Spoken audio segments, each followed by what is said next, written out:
फिर बुलेटिन में आगे बढ़ते हैं। कांग्रेस के एमएलए मुकेश मल्होत्रा का चुनाव शून्य घोषित हो गया है। आसान भाषा में अगर आप दर्शकों को बताएं कि चुनाव रद्द हो गया है और रामनिवास रावत जो कि दूसरे नंबर पर थे चुनाव परिणामों में, उनको विजयपुर से विधायक घोषित कर दिया गया है। पूर्व मंत्री रामनिवास रावत ने ही ये याचिका दायर की थी और हाईकोर्ट की ग्वालियर बेंच ने चुनाव शून्य कर दिया है। याचिका में मुकेश मल्होत्रा पर आपराधिक रिकॉर्ड छिपाने का आरोप लगा था। पूर्व मंत्री रामनिवास रावत चुनाव में दूसरे नंबर पर थे और अब उनको विधायक घोषित कर दिया गया है। ये बड़ी खबर इस वक्त की राजनीतिक हलके से आ रही है। मध्य प्रदेश हाईकोर्ट की ग्वालियर खंडपीठ ने ये बड़ा फैसला दिया है।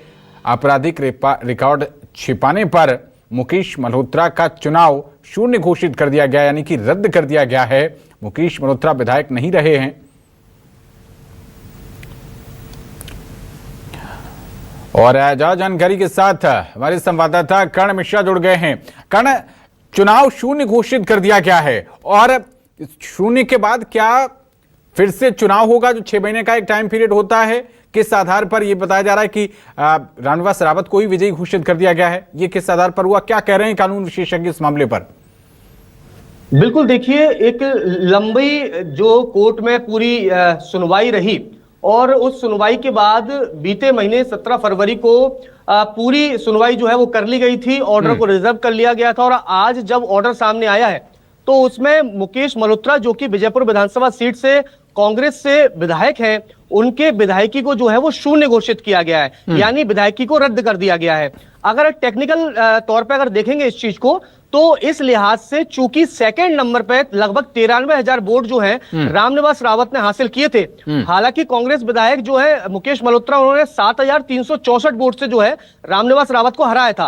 और चूंकि रामनिवास रावत जो है वो सेकंड पोजीशन में थे, तो इस लिहाज से जब पहली पोजीशन का व्यक्ति जिसको निर्वाचित घोषित किया गया था चुनाव आयोग के जरिए और उनका चुनाव जो है वो शून्य घोषित किया गया, तो इस लिहाज से सेकंड पोजीशन पे होता है उसको विधायक जो है वो निर्वाचित माना जाता है।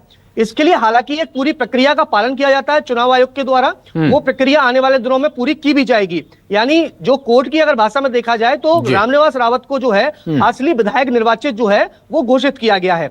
चूंकि इस पूरी प्रक्रिया में चूंकि हाई कोर्ट की सिंगल बेंच का ऑर्डर है, तो नियमानुसार जो कानूनविदों का अलग अलग तर्क इसमें दिए जा रहे हैं कि ये इलेक्शन पिटीशन थी, उस इलेक्शन पिटीशन के आधार पर जो फाइनल सुनवाई और सुनवाई के बाद ऑर्डर जारी किया गया है, इसको जिस प्रत्याशी के खिलाफ ये ऑर्डर आया, यानी जो कांग्रेस विधायक है मुकेश मल्होत्रा, वो इसको चैलेंज कर सकते हैं और चैलेंज करने के लिए सुप्रीम कोर्ट में उनको जाना होगा। क्योंकि इलेक्शन पिटीशन से जुड़ा हुआ मामला है और मुख्य चीज ये है कि उन्होंने अपने चुनावी हलफनामा यानी जो एफिडेविट होता है, इलेक्शन एफिडेविट, उसमें आपराधिक रिकॉर्ड की जानकारी जो है वो छुपाई थी और उसी को चैलेंज करते हुए कोर्ट का दरवाजा रामनिवास रावत की ओर से खटखटाया गया था।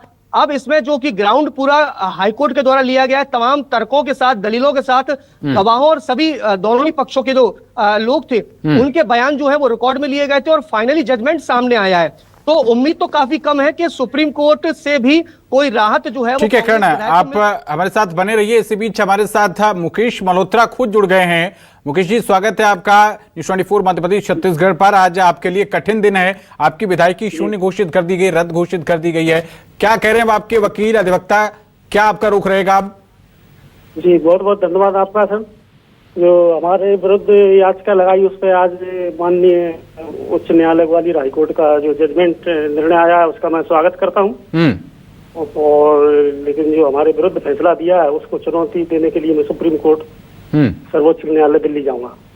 बताया जा रहा है कि 15 दिन का वक्त आपको मिला है, कब आप अपील करने जा रहे हैं इसमें मैं कल ही लगाऊंगा सर। और इसमें क्या ऐसी चीज थी जो आपने छिपाई थी जिसके आधार पर बताइए आपकी जीती जिताई सीट आपसे छीन ली गई है? इसमें ये था कि वो आपराधिक रिकॉर्ड, तो 2 मामले दर्ज थे हमारे ऊपर मुंह बात के उसके, लेकिन हमने वो उसमें नामांकन फार्म में भरे विधिवत कोर्ट का नाम लिखा, अपने पुलिस थाने का नाम लिखा है, धाराएं भी लिखी और अखबारों में भी प्रकाशित करवाया, आपके चैनल पे भी 24 पे भी चलवाया था हमने। और सिर्फ उसमें जो कोर्ट से फाइल चार्ज नंबर होता है, जो आरोप तय होता है, वो नंबर मात्र नहीं लिखा था हमने। तो आपको लगता है कि आपके साथ यहाँ इस बेंच ने न्याय नहीं किया, इसलिए अब आप सुप्रीम कोर्ट जाएंगे? हाँ, अब जो भी अब सीनियर जजेस हैं, मजिस्ट्रेट है, उनके सम्मान करता हूँ मैं। तो अब इतने अपन कानूनी जानकार नहीं है, अब जो भी उन्होंने किया होगा, लेकिन उसको चुनौती देने के लिए मैं सुप्रीम कोर्ट जाऊंगा। लेकिन आप खुद कह रहे हैं कि 2 मामले रह गए थे आपके पब्लिश होने से, तो वो तो बात सिद्ध हो रही है कि वो जानकारी भले ही अनजाने में रही, लेकिन वो छिप गई थी। और अगर इसी चीज को सुप्रीम कोर्ट ने भी माना, तब तो आपको कोई रिलीफ नहीं मिलेगी। हाँ, अब वो लेकिन उसमें हमने प्रकरण उसमें दर्ज किया था, उसमें हमने लिखा था उसमें नामांकन फार्म में। फिर उसका जो कौन सी कोर्ट में चल रहा है, अदालत में मामला, धारा भी लिखी, पुलिस थाने का नाम भी लिखा। फिर जो फाइल चार्ज नंबर होता है, वो छोटी सी त्रुटि वो हुई थी मात्र। तो मतलब अनजाने में पूरा फॉर्म जो है वो फिल नहीं हो पाया था, पूरी जानकारी नहीं हो पाई थी, और उसी को आधार बनाते हुए ये फैसला हाईकोर्ट ने दिया है, ग्वालियर खंडपीठ ने दिया है। लेकिन अगर इसी को नजीर मान लिया सुप्रीम कोर्ट ने, तब आप क्या कहेंगे?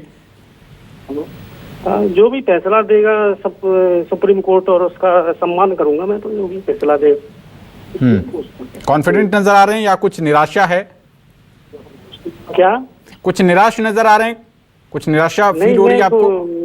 मैं कोई निराश नहीं हूँ। जनता के हक अधिकार के लिए पहले भी लड़ते रहे और आगे भी लड़ता रहूंगा। लेकिन रामनिवास रावत को विजयी घोषित कर दिया गया है। उनको मुझे घोषित कर दिया, तो उनको बधाई है, मेरी शुभकामनाएं। चलिए, बड़ा दिल दिखाया आपने मुकेश मल्होत्रा जी, और आप शुभकामनाएं दे रहे हैं। हालांकि आपके पास जो कानूनी विकल्प है, आप उसको अजमाएंगे, और आप कह रहे हैं कि आप सुप्रीम कोर्ट का रुख कल ही करेंगे। जी, चलिए, बहुत शुक्रिया मुकेश जी आपका न्यूज़ 24 के साथ जुड़ने के लिए। आज आपके लिए कठिन दिन है। तो कर्ण मिश्रा हमारे संवाददाता लगातार हमारे साथ बने हुए हैं। कर्ण, देखा बड़ा दिल दिखा रहे हैं और वो बधाई भी दे रहे थे। अब वो कह रहे थे कि भले ही उनसे केस नंबर जो था वो बाय मिस्टेक अनजाने में छूट गया था, अब ये कोर्ट तो नहीं देखेगा। बिल्कुल, देखिए, जब कोई भी प्रत्याशी होता है और वो अपना नामांकन दाखिल करने के लिए जाता है, तो जो एफिडेविट जो है वो पेश किया जाता है, और उस एफिडेविट को जब तैयार किया जाता है, उसमें तमाम जानकारियां जो है वो कानूनविद से चर्चा, यानी जो उनके लीगल एडवाइजर होते हैं उनसे पूरी परामर्श लिया जाता है, पूरी चर्चा की जाती है, और उनके आधार पर भी पूरा फॉर्म जो है वो फिल किया जाता है। क्योंकि कई प्रत्याशी ऐसे होते हैं उनकी साक्षरता जो है वो उस स्तर की नहीं होती जो टेक्निकल चीजों को समझ सके जी। और यही कारण है कि जिस तरह से मुकेश मल्होत्रा से अभी जो चर्चा रही है उसमें उन्होंने इस बात को लेकर कहा है कि कानून का उनको ज्यादा ज्ञान तो नहीं है, लेकिन जिस तरह की जानकारी उनके द्वारा दी गई थी उसमें से कुछ सामान्य कुछ बिंदु जो हैं, कुछ संख्या जो है वो इसमें बाय मिस्टेक जो है वो उनसे छूट गई, और वही उनके लिए कहीं ना कहीं आज एक बड़ा निराशा का दिन जो है उनके सामने लेकर आई है। उनने इस बात को लेकर भी स्पष्ट किया है। लेकिन आप कह रहे हैं कि भले चलिए ठीक है, वो इतने साक्षर नहीं थे, उनको इतनी जानकारी नहीं थी, लेकिन जिस पार्टी से वो चुनाव जीते हैं, आपको पता है एक से एक अच्छे वकीलों की फौज है उस पार्टी में। क्या पार्टी और उनकी एक बाकायदा एक लीगल सेल भी होती है पार्टी की, तो वो लोग मॉनिटर करते हैं। क्या वहां पर चूक हुई?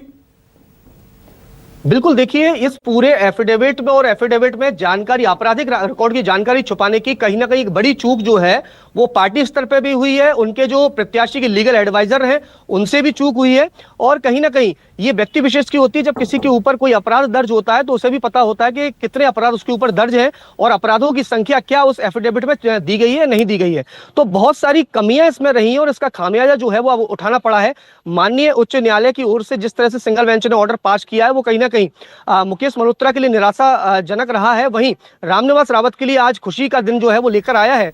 अब इसमें मुख्य तौर पर देखना होगा कि सुप्रीम कोर्ट जब इस पूरा मामला जाएगा तो सुप्रीम कोर्ट की ओर से इसमें किस तरह से क्या ये उनकी याचिका को एक्सेप्ट करेगा सुप्रीम कोर्ट। ठीक है, वापस लौटूंगा आपके पास। हमारे साथ भारतीय जनता पार्टी के प्रवक्ता हितेश वाजपेयी जी जुड़ गए हैं। हितेश जी, बहुत स्वागत है आपका न्यूज़ 24 मध्य प्रदेश छत्तीसगढ़ पर। अगर ऐसा कहा जाए कि जीती हुई हारी हुई बाजी आप आज जीत गए हैं, वो भले ही चूक हुई, अनजाने में हुआ, जो कुछ हुआ, केस नंबर नहीं डाल पाए मुकेश मल्होत्रा, और आज उसका फायदा आपकी पार्टी को मिल रहा है। रामनिवास रावत को विधायक घोषित कर दिया गया है।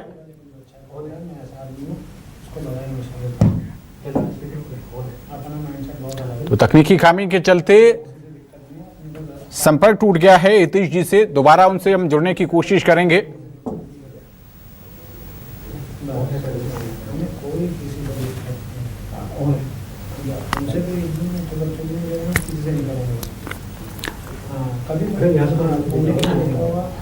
तो कर्ण हमारे संवाददाता लगातार हमारे साथ बने हुए हैं।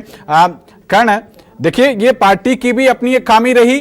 बीजेपी जिस तरीके से दमखम से चुनाव लड़ती है, पूरी ये तैयारियां रखती है, उनका पूरा एक वकीलों का पैनल होता है, वो 3-3 बार चेक करता है, और जो नॉमिनेशन फॉर्म होता है वो कई सेट में जमा किया जाता है कि अगर एक सेट में कोई दिक्कत हो गई तो अगले सेट में वो सुधर जाए। इस तरीके से इस मोर्चे पर कांग्रेस की कमी रही। बिल्कुल, देखिए, ये तो साफ तौर पे माना जा सकता है कि कहीं ना कहीं इस पूरी प्रक्रिया के दौरान कहीं ना कहीं लापरवाही या चूक जो है वो रही, जिसका खामियाजा जो है कांग्रेस पार्टी को अपनी ठीक है, वापस लौटता हूं आपके पास। हितेश वाजपेयी हमारे साथ जुड़ गए हैं। कर्ण, अभी मैं आपके पास लौटूंगा। हितेश वाजपेयी जी, आपके लिए आज एक शुभ दिन, बहुत शुभकामनाएं आपको, लेकिन अभी सुप्रीम कोर्ट का दरवाजा बाकी है।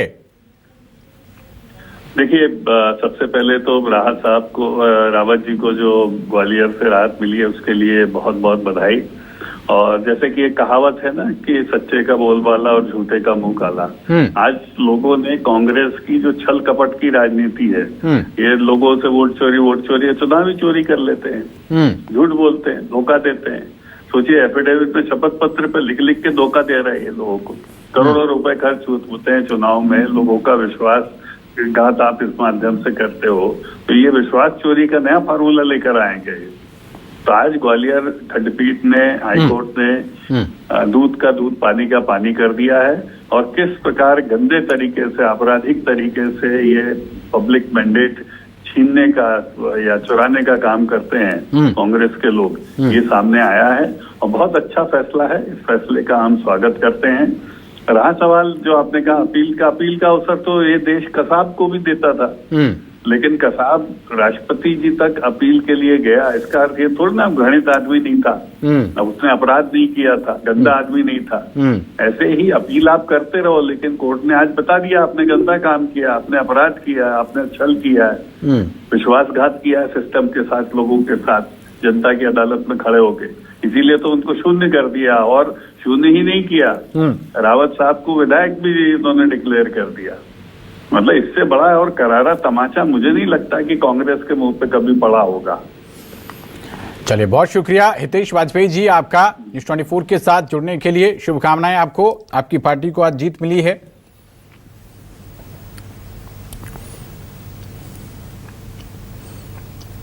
कांग्रेस पार्टी के विधायक मुकेश मल्होत्रा अब विधायक नहीं रहे हैं। उनका जो नामांकन फॉर्म था वो गड़बड़ पाया गया, आपराधिक रिकॉर्ड उसमें नहीं लिखा गया था और इसलिए उनका चुनाव रद्द कर दिया गया है। और रामनिवास रावत जो कि दूसरे नंबर पर चुनाव में रहे थे, उनको विजयी घोषित कर दिया गया है।